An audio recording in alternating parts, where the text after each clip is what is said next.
Really proud of our football team tonight, or this afternoon, coming on the road, second week in a row, starting fast like we did. Defensively, I can't say enough about the effort, really the whole game, but especially the first quarter. Just 3 and out after 3 and out, a lot like last week, giving the offense excellent field position.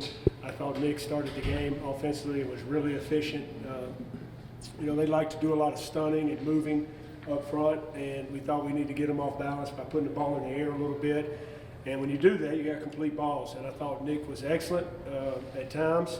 Our guys executed really well, jumped out to the big lead, and we wanted to take advantage of that wind in the first quarter, and then we were able to hold on. Had a lot of drives there after the first few where we moved the ball, but just didn't finish them. And a lot of times we want to be careful, especially when we're going into the wind. The wind was blowing extremely hard. And the way our defense was playing, there wasn't really any need for us to risk anything. And I'd rather win a game like that any day of the week. We knew it was going to be a physical game. Our team came and answered, played extremely physical, got after the quarterback, 7 sacks. Just can't say enough about the defense. Just a great team effort, offensive, defense, special teams. We gotta get better there.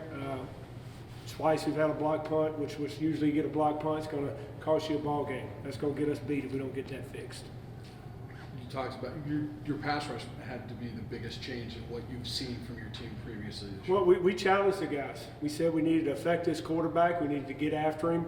They run a lot of RPOs, so sometimes getting to the quarterback is a challenge. But I thought we continued to push the pocket.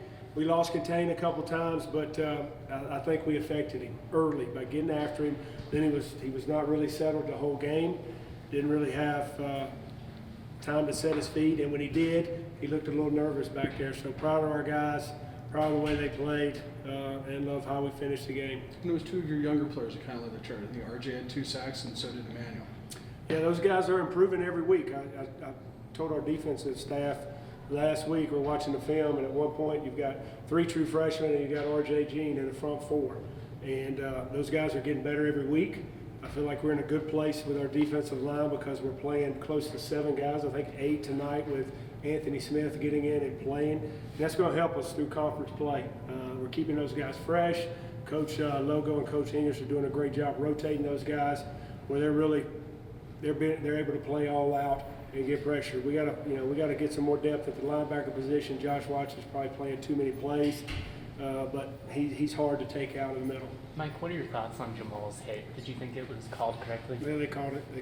So at the end of the day, they called it, and that's something that the NCAA, and rightfully so, all of college football is taking a good look at to avoid head injuries, and we gotta be smart. I mean, the kid's hustling, trying to make a play. But you just got to lay off of them in those situations. Mike, what can you say about just the first quarters you guys have played, the last 2 games on the road in conference games? Could they have been any better? No, I mean, the way we've started the last 2 weeks in the first quarter have really been efficient on both sides. And it's a credit to our coaches and a credit to our players, taking their preparation serious. They understand the plan. They're coming out and executing and playing fast. Coach, you guys haven't been shy about kind of your goals for a season that you kind of expect to contend for Mountain West title. Does it just speak to the kind of maturity and some of the leadership that you guys are able to kind of have that and be locked in every week like you have been so far? That's what you got to do if you want to be a championship football team. You got to improve week to week. I just told them, I said, 24, I don't even remember what, 24, 14, is that 27, 14? That's a damn good victory on the road. After traveling to Hawaii, come here, basically take the crowd out of it in the first quarter, physically play well the whole game. Just proud of our team because we're getting better. We're taking nothing for granted. Each game is a championship football game. We got to come in when we get back. We got to get back in the training room. We got to get healthy. We got to get a good plan, and we're looking forward to playing in front of our home crowd, which we hadn't been in Fort Collins in a month. You've had a bye week in the middle. You've had 3 pretty good road trips back to back to back. Did it help the way your defense played? Was it nice that you could kind of slow down the game, go to a running game? Yeah, like I said, I'd love to win every game like that. We try to take the air out of the ball offensively. Your defense is playing well. Like we wish we'd have finished a couple of those drives in the red zone, but I had confidence in the defense. Didn't want to risk anything, and just really proud of how the guys played on the road. 3, Alabama, Hawaii, Logan, Utah, on the road, come get the job done. That's what good football teams do. They go on the road and they find ways to win the ball game. We did that. Like I told those guys, we're becoming a good football team, but we want to become a great football team. And I know I say the same thing every week, but we got to go back to work and we got to continue to get better. But they believe in their preparation. They believe in how they're working is helping them play better on Saturday, and we got to continue to do that.